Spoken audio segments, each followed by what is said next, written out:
Osvaldo, ¿cómo vamos? Buenos días, ¿cómo estás?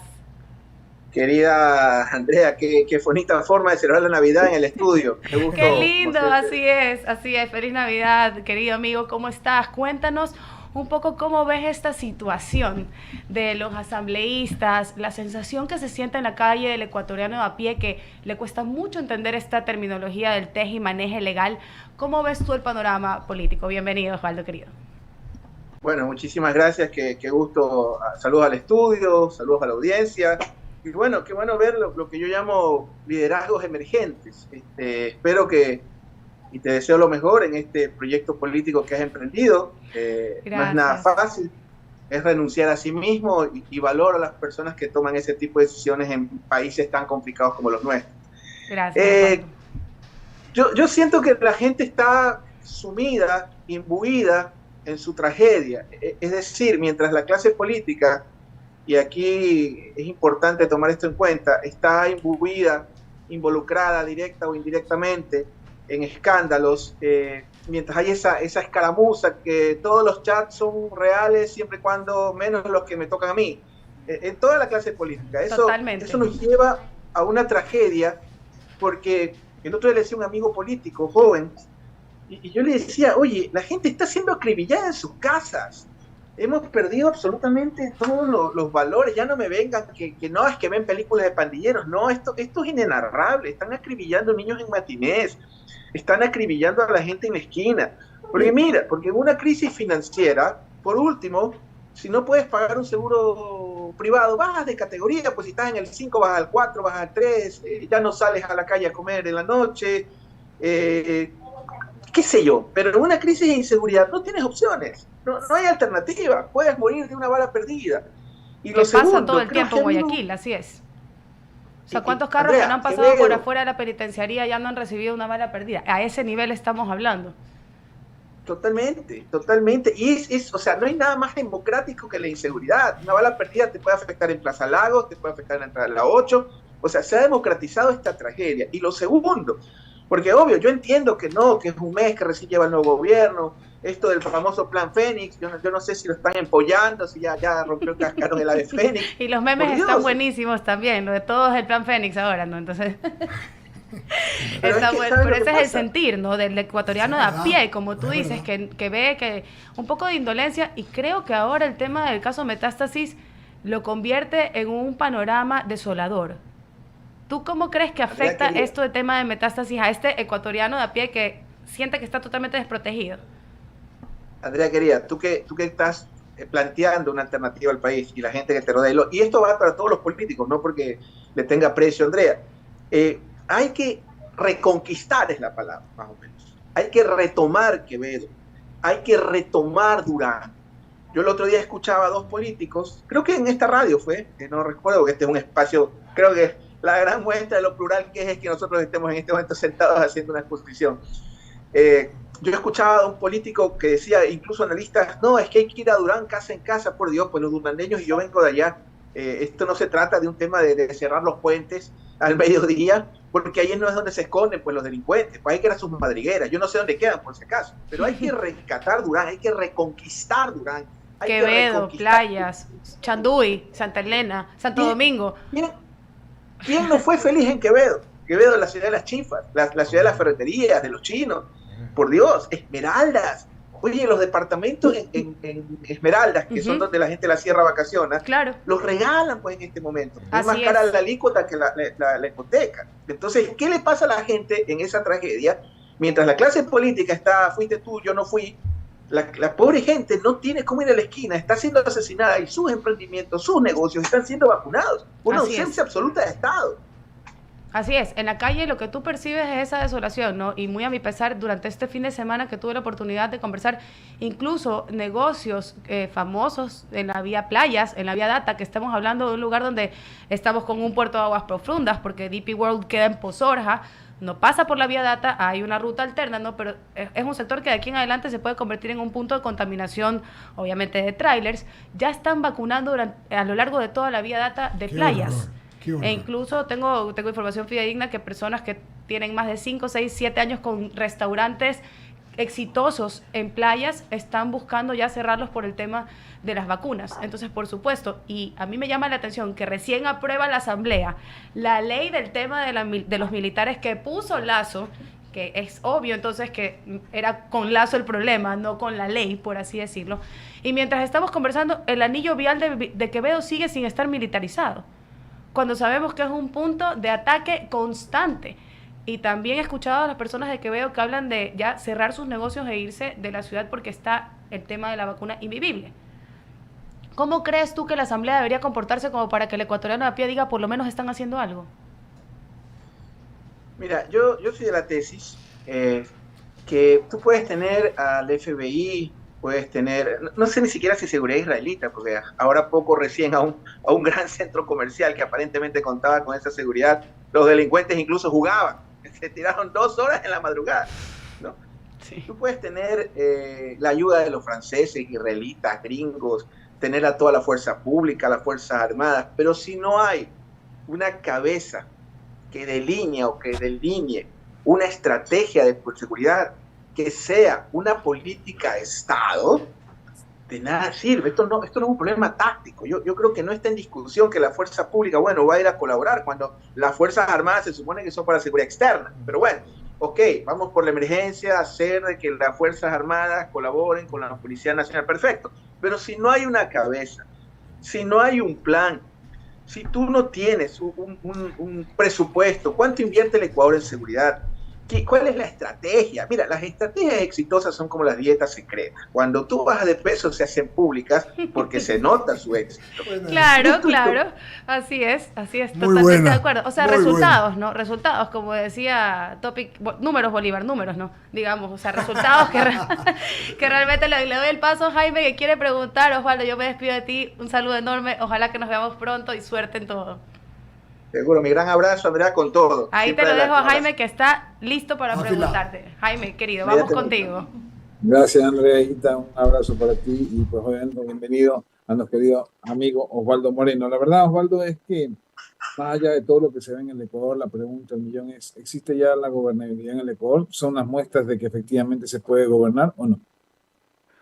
Bueno, que solo un comentario sobre la presencia de Andrea en el panel. Creo que si Andrea hubiera participado en ese debate, probablemente otro hubiera sido la historia de la elección o tal vez otro resultado. Pero bueno, ojalá políticos jóvenes, indistintamente de la tendencia, sigan participando y sigan dando el paso adelante, que es lo que creo que hace falta en este país. Tomando la pregunta, yo soy de la tesis de que el gran problema medular del país es la ausencia de Estado.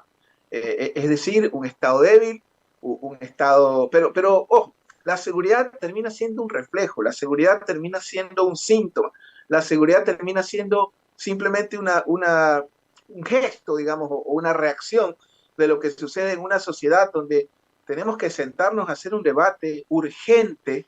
Mira, a mí lo de Metástasis me deprime porque yo lo que siento es la clase política diciendo todos los chats son ciertos menos los que nos tocan. Es toda la clase política, o sea, o son todos reales, o ninguno es real.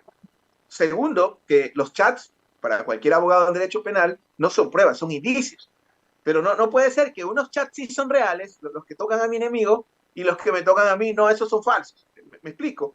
No puede ir una autoridad como una fiscal a decirte a los medios, tales chats prueban contundentemente que tal fuerza está vinculada, y por otro lado, otros chats no, probablemente hay un error. O sea, me explico. Yo creo que el Ecuador tiene un grave problema institucional donde tenemos que apuntar a que, con la bendición de Dios, evitemos, todavía que estamos a tiempo, que la policía sea una banda más, que la justicia sea una banda más. Estamos camino a eso si no lo cortamos de raíz. Afortunadamente, nuestras fuerzas públicas, yo reivindico y aplaudo de pie el trabajo de instituciones que nos devuelven la fe en el Ecuador, y como la UNACE, por ejemplo. La UNACE es el cuerpo de élite y orgullo de todos los ecuatorianos. Entonces, tenemos que entrar en una espiral para evitar que el país termine yendo a una situación en la cual ya no tengas ningún tipo de garantía. Y Metástasis es eso, donde el periodismo termina siendo una práctica. Mire el caso, yo trato de, afortunadamente, como usted, querido amigo, nosotros tenemos nuestra cuenta del día, caminamos tranquilos. La vinculación o la interacción entre periodistas, entre comillas, y narcotraficantes, pues por Dios, ¿eres periodista o narcoinfluencer? ¿Qué está pasando en este país, pues?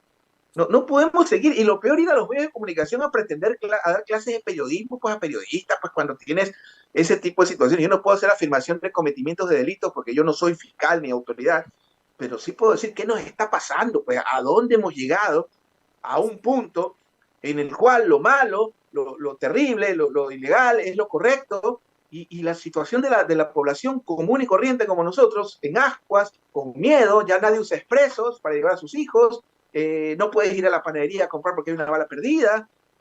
¿Qué está pasando? Y por lo pronto el gobierno nos tiene todavía, bueno, está bien, es un mes recién, es lo correcto, pero yo creo que tenemos que entrar en una etapa en la que ya hay que dejarnos de esta espera, porque esta espera no desespera, esta espera mata.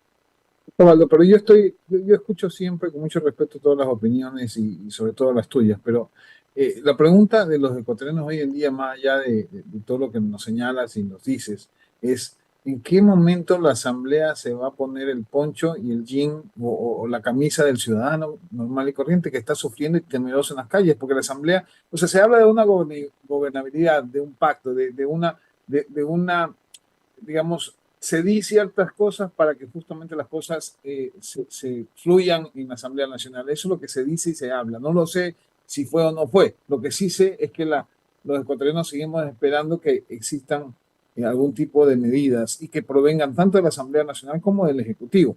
Pero medidas a medias, medidas sin fuerza y sin ser firmes, es lo que no necesitamos. O sea, esto de decir, hay que arreglarlo, todo el mundo coincide. ¿Cómo arreglarlo? Es la pregunta del millón. Porque ¿cómo depuras unas instituciones que están podridas? ¿Cómo depuras la mentalidad o cambias la mentalidad de la gente en el Ecuador de pensar de que en el momento que estás coimando a un vigilante de tránsito, estás siendo parte de la corrupción? O sea, ¿cómo hacer ese cambio, Osvaldo? Porque la política nos ha llevado a esto y no es de ahora. Lo que está en el metástasis es un secreto a voces que se conocía desde mucho tiempo atrás. La única diferencia es que antes eran los políticos, hoy en día son los narcos, aparentemente, ¿no? A Osvaldo. ver, yo tengo claro lo que establece el marco normativo de la República, que se encuentra, digamos, consagrado en nuestra Constitución del Estado. ¿Sí? Y la Constitución establece muy claramente cuáles son las funciones de la Asamblea Nacional. Y yo me voy a dar el tiempo porque esta pregunta me la hacen muchos periodistas, ¿no? Uh -huh. El artículo 130 de la Constitución eh, nos establece claramente las atribuciones, digamos, de la Asamblea Nacional. Yo creo que eso está, digamos, establecido. Y revisando digamos, Facultades.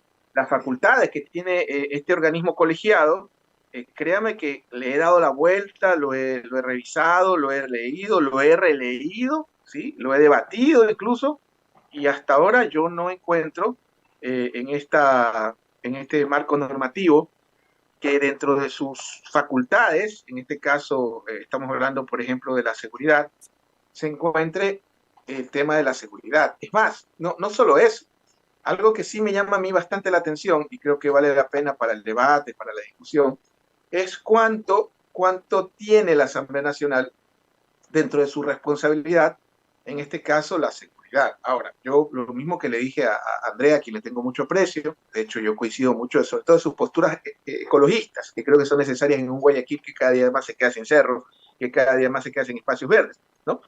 Pero yo he tratado de encontrar, digamos, el tema de la... Y lo mismo que le dije a Andrea, si no hay, digamos, una estrategia de seguridad, ¿sí? Es muy difícil que se pueda. Por ejemplo, porque en el artículo 120 de la Constitución vigente dice, voy a leer un par, ¿no? El primero dice, posesionar a la presidenta y presidente de la República, Asamblea declarada incapacidad mental. El 3 dice, elegir vicepresidente en caso de ausencia. El 4, conocer informes que debe prestar el presidente. Participar en reformas constitucionales, pedir, codificar leyes, interpretarlas, crear o modificar tributos, aprobar o improbar tratados internacionales. Y esta es la clave, el 9. Fiscalizar los actos de las funciones ejecutivas, electoral, transparencia y los otros órganos del poder público. ¿Se da cuenta? Aquí no dice, no fiscalizará nunca en la vida si no nos guste la fiscal, por ejemplo, ¿no? y otros órganos y requerir de las autoridades públicas. Dice 10, autorizar con votación de las 2/3 partes del enjuiciamiento. 11, posesionar a la Procuraduría. 12, aprobar presupuestos del Estado. 13, generar amnistías. Ninguno habla de la seguridad. Entonces, partamos con las competencias que tienen las instituciones. Quien sí tiene competencia exclusiva de la seguridad, estamos hablando solo de un tema, en este caso, es el presidente, el Poder Ejecutivo. Entonces, quien tiene que delinear esa política pública de seguridad es el Poder Ejecutivo. Yo no le encuentro otra salida a la crisis que estamos viviendo. La retoma o la toma o el rescate de Quevedo, Durán, de Esmeraldas, de Santo Domingo, lo tiene que hacer el Poder Ejecutivo con toda la fuerza y la potencia del poder de fuego que tiene el Estado. Y obviamente la Asamblea facilitar los mecanismos que son dentro de sus atribuciones. Pero por lo menos en la seguridad, de acuerdo a la Constitución y el orgánico de la función legislativa, que ya sería muy extenso revisarlo también, que lo he revisado, no tiene ningún tipo de competencia. Y si vamos a la COTAC como para meter en la colada a los alcaldes y poderes locales, tampoco. Mi interpretación, obviamente ustedes invitan aquí expertos más lúcidos en materia constitucional de quien habla, pero yo lo que interpreto es que los gobiernos locales pueden dar el agua, la comida, hacer barra, los juguetes de los hijos de los policías en la Navidad, pueden apoyar con la gasolina, con las camionetas, pero quien delinea esa política de seguridad es el Poder Ejecutivo. Correcto, pero Osvaldo, a ver, si la Constitución no señala nada, si efectivamente no hay ninguna responsabilidad de los GATS ni tampoco de la Asamblea Nacional, el Ejecutivo está amarrado de pies y manos porque no puede tomar decisiones firmes o concretas en cuanto a la delincuencia como tal. Es decir, pongámonos un ejemplo, las cárceles. Es un tema que todo el mundo, es como el caso Metástasis, todo el mundo sabe que adentro está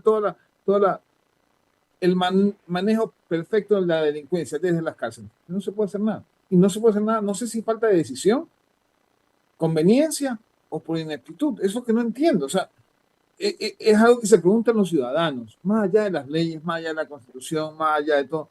Los ciudadanos estamos temerosos, tenemos miedo y no estamos tan, o sea, más allá de todo el tema político, mira, Osvaldo, yo te respeto muchísimo y todo, pero en estos momentos ya no es cuestión de hablar de la Constitución ni de las leyes, hay que tomar ciertas decisiones con decisiones frías, con mucha inteligencia para poder acabar con la delincuencia si es que se puede, porque de lo contrario estamos cayendo en un momento que no, o sea, todo lo maneja los grandes poderes delictivos y no la razón, ni las leyes, ni la normativa legal. Lo único que hacen es impedir el actuar de la gente que quiere salir a las calles a trabajar normalmente y tener paz. O sea, ¿qué hacer? O sea, el ecuatoriano está desesperado, mi querido Osvaldo, porque escuchamos muchas promesas, pero no se cumplen. Y no hay quien, en política, no, hasta el momento todavía no me dan. O sea, en un momento pensé que había un cambio, pero la verdad es que créeme que después de la decepción que tuve con el señor Guillermo Lazo a la cabeza, porque no se pudo hacer nada, además se empeoró el asunto. No por él, tal vez hubo un momento muy complicado a nivel del Ecuador como tal, porque el problema está en su gente, en que no hay ese tipo de reacción. No sé cómo lo veas tú. Bueno, mi querido amigo, el marco normativo es fundamental, porque el momento que yo sé el marco normativo puedo establecer de quién es la competencia. O sea, esto no es, si no tomamos en cuenta el marco normativo, ya es la anarquía, la barbarie, es como estar en la Argentina que quiere mi ley, por ejemplo, sin ley, sin Estado, sin nada, a su suerte. Entonces, el marco normativo es fundamental. Y en el caso de las cárceles, que es terrible, estamos hablando entre dos ciudadanos que no tenemos seguridad personal, que no tenemos carros blindados, que vivimos de nuestro trabajo profesional, sueldos, que somos personas literal, que vamos a la panadería en las mañanas. O sea, estamos hablando de gente que también es afectada como el resto del pueblo ecuatoriano. Y en el caso puntual de las cárceles, el SNAI, que es el organismo competente, es designado por el Ejecutivo. Ojo con esa, porque yo siempre escucho, no, es que este juez corrupto le otorgó tal medida sustitutiva. Bueno, para que lo sepa la audiencia, ningún juez se puede negar a emitir un beneficio carcelario, lo que está en la ley, sin un informe favorable del SNAI. ¿Qué es el SNAI? Es la institución que tiene el control de las cárceles y el sistema carcelario nacional, cuya dependencia o control lo tiene el Poder Ejecutivo, ergo desde la Presidencia de la República. Quien nombra al director del SNAI, o en cristiano, quien tiene el poder o el control, de acuerdo a la ley, de las cárceles, no es la Asamblea Nacional Ecuatoriana, no toca campito, perdóneme la expresión, es el Poder Ejecutivo. Entonces, en ese contexto y en ese marco, ¿ya? Un juez no puede negarse si el SNAI, que viene del Poder Ejecutivo, emite un informe favorable. Si ese juez se niega en el futuro, su jubilación la va a gastar en todos los juicios por derechos humanos que puede tener. Entonces, en ese caso, desde mi perspectiva, es que necesitamos un Estado. Para mí el problema es al revés, lo estamos enfocando mal. No es la Asamblea, mucho menos nosotros los ciudadanos. Es la ausencia de Estado. Es la ausencia, ojo, no hablo del Estado beso, no hablo del Estado presente en tu desayuno, el Estado presente en tus hijos, en tu casa, en tu sala, en tu cama. No, hablo de un Estado potente donde les corresponde serlo. Y uno de los espacios donde, de acuerdo a la Constitución, debe serlo en el aspecto de la seguridad, porque debe alinear la política, la estrategia y la ejecución de la misma. Y obviamente creo que los resultados, yo no le voy a dar con un hacha a Guillermo Lasso. Él tiene una responsabilidad con la historia, porque yo creo que buenos ministros no le faltaron. Yo creo que Bucalón fue un buen ministro, creo que se inmoló, digamos, institucionalmente, pero creo que fue un buen ministro. Creo que Rosemena fue mejor ministro de lo que fue gobernador.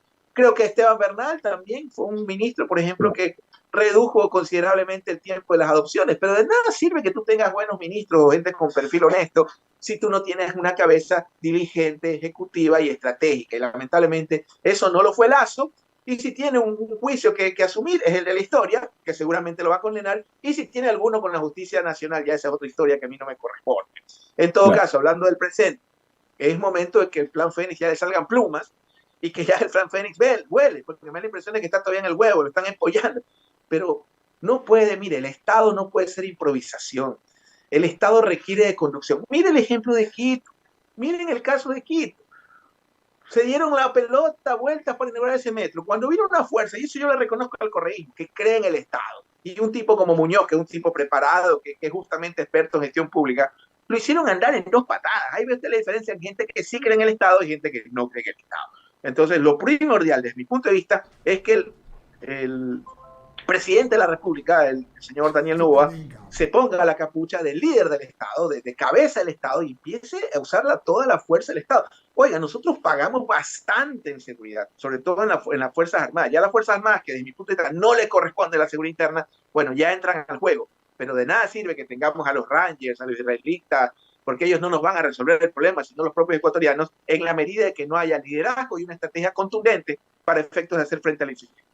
Clarísimo tus expresiones, mi querido Osvaldo. Le doy paso a Eduardo Mendoza, que tiene más preguntas para ti. Eduardo, adelante, te escuchamos.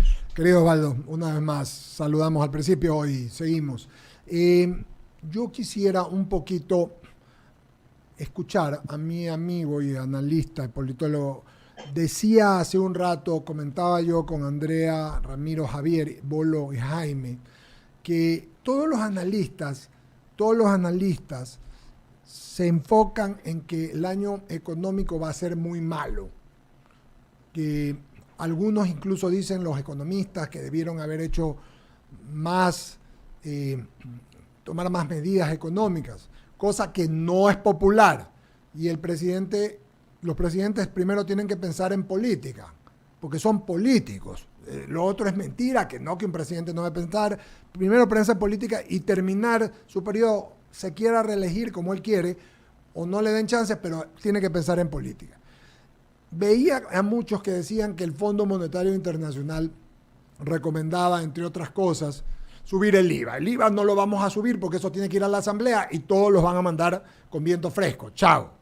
2, hablan del tema de los subsidios. Y eso es de eso hablamos in extenso y vuelvo a hablar con usted, mi querido Osvaldo. ¿Qué pasa? Focalizar el subsidio. ¿Por qué no se puede? Tantos años hemos hablado de esto. ¿Cuál es el motivo por el que no se puede focalizar el subsidio, Osvaldo Moreno? Primero, querido Eduardo, gran saludo a todo el panel, a todo este equipo y a ti, fundamentalmente, que lideras lo que yo llamo esta facultad, esta escuela de la opinión, donde casi yo diría que el 100% por lo menos de los analistas de mi generación y todos se han formado en estos micrófonos, y para mí es un honor, como siempre, con todas sus pausas cuando corresponden, tener el espacio aquí para poder manifestarme abiertamente, sin ningún tipo de censura y acalorados debates, muchas veces y en otras ocasiones coincidentes o con fuerza. Siempre con el respeto y la altura. Totalmente, gracias, hermano. No, por favor, Eduardo, gracias a ustedes. Gracias porque creo que este espacio no le pertenece a una radio, ni siquiera a una persona, sino ya a nuestra comunidad. Amén. A ver, yo creo que hay dos cosas. Lo primero que debe tener claro una persona que desea conducir el Estado, incluso estando en funciones, es entender, primero que nada, que en lo público no existe la lógica que hay desde lo privado. El primer paso. En lo único que se parece, desde mi punto de vista, lo privado y lo público es en la acción de delegar. Usted en lo privado, si no aprende a delegar, va a quebrar. Lo mismo en lo público, si usted no aprende a delegar, va a fracasar.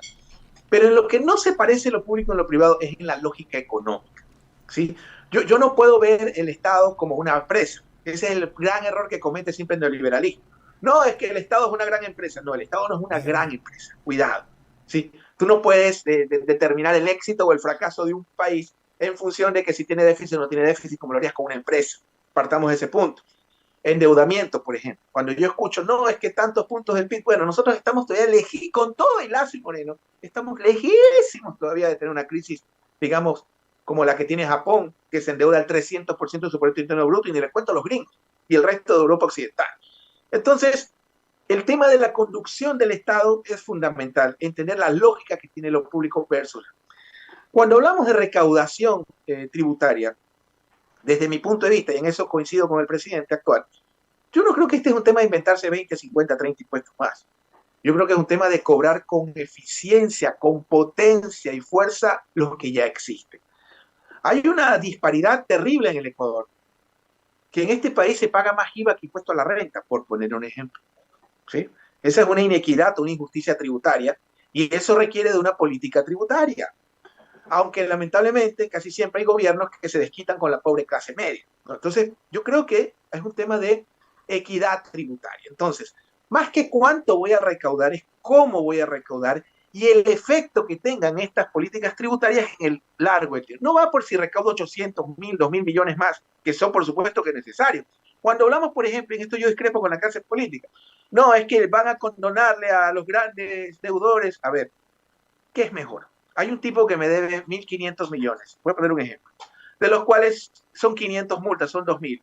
Pero cuando tengo en la caja cero, es mejor condonarle esos 500 de deuda al tipo que me dé 1.500 y que me pague. Entonces, de lo que tenía cero en la caja, ahora tengo 1.500.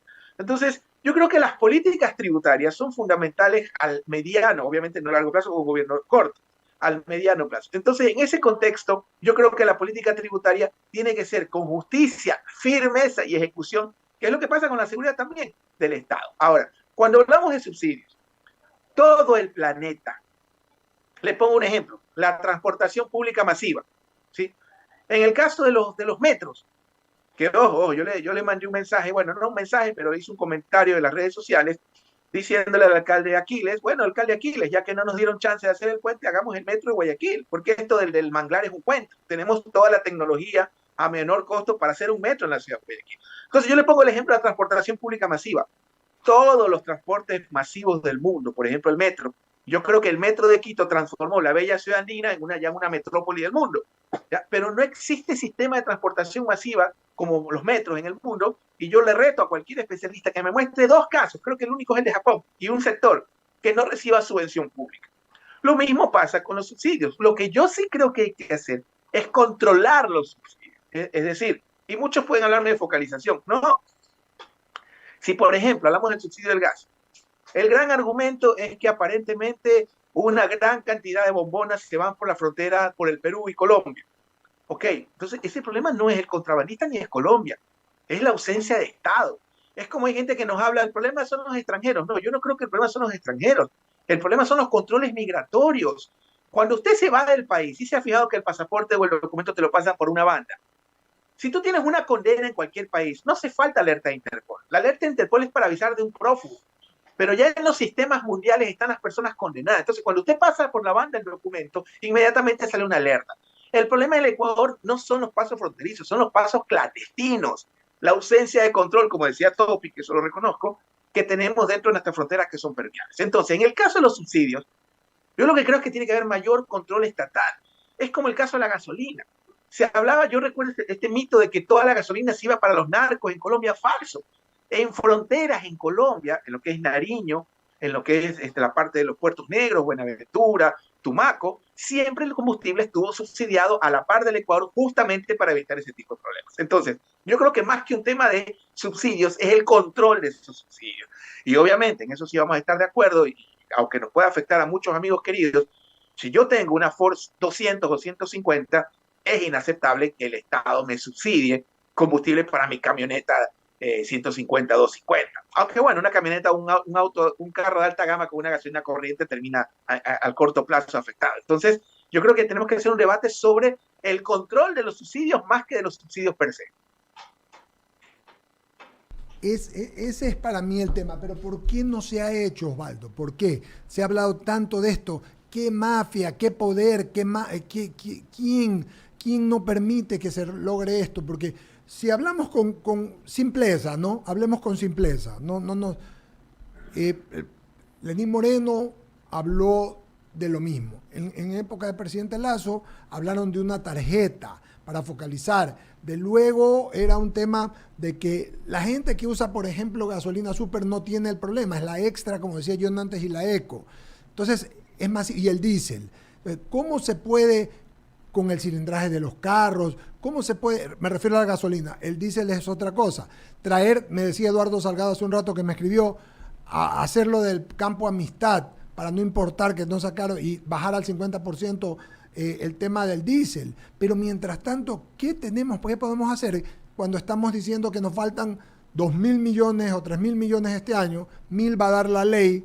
Yo coincido contigo en decir que yo también hubiera puesto completamente el tema de la ley para que todos, que es preferible tener 500, de 1.500, 1.000 millones o cero en caja. Yo hubiera puesto exactamente igual. Yo coincido, la práctica no siempre es la teoría, pero ¿qué se te ocurre? ¿Por qué no se ha dado? Eso es todo, Osvaldo. Esa es mi pregunta, es simple.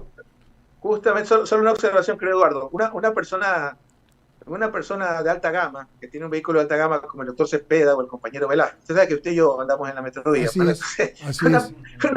Una persona con vehículo de alta gama como nuestro compañero, si le pone extra o eco, el carro se daña. Entonces, en ese sentido, yo creo que los carros de alta gama creo que le sale más caro, digamos, el subsidio. Ahora, para mí, querido Eduardo, es un problema de ausencia de Estado. Hoy en día que se habla de menos Estado, yo creo que es al revés. Pero ojo, yo reitero, no se trata del más Estado hasta en la esquina, del más Estado de decirle a Eduardo o a I-99 qué hablar o qué no hablar. Eso no es más Estado, por si acaso, ¿no? Porque yo siempre he reivindicado el estado de opinión, porque el estado de opinión es regulable, ya por eso están las normas civiles. Ojo, es el control estatal, es decir, el Estado fuerte donde tiene que ser poderoso, donde tiene que ser invencible, y obviamente es en el control y en la seguridad. Entonces, estas mafias, entre comillas, que ni siquiera son ecuatorianas, ¿ya? Básicamente tienen la facilidad de poder operar por amplios y agrestes pasos clandestinos. Entonces, nosotros necesitamos un Estado más fuerte, un Estado más potente, y ojalá dentro del Plan Fénix, que tiene que ser secreto, porque supongo que una política de seguridad debe serlo así, ojalá esté dentro de aquello esa solución. Pero la solución, precisamente para este tipo de situaciones de fuga, porque estamos hablando de fuga de combustibles subsidiados, en este caso el gas, tiene que ser con mayor control. Lo mismo los impuestos. Yo le aseguro que si usted toma medidas ya de hecho, legales, usted agarra la lista de los 20 más grandes deudores o evasores de impuestos. Yo le aseguro que usted sea un mega operativo, porque aquí te hacen operativo por un meme. Aquí por poner like las autoridades te hacen operativo, una locura. Yo nunca he visto que hagan un mega operativo con un gran evasor. Yo le aseguro que usted hace un operativo en la noche a los 10 más grandes evasores por sorteo. En la mañana ya arreglaron y por su libertad o sus bienes ya arreglaron. Y los otros 10 que deben se acercan a arreglar, como cualquier deuda. Pero ¿eso en qué se refleja? Porque todos hemos tenido problemas en alguna ocasión para pagar un impuesto por falta de liquidez o pedimos un plazo. No podemos juzgar a las personas en general, pero sí podemos exigir que el Estado tenga la presencia y la potencia.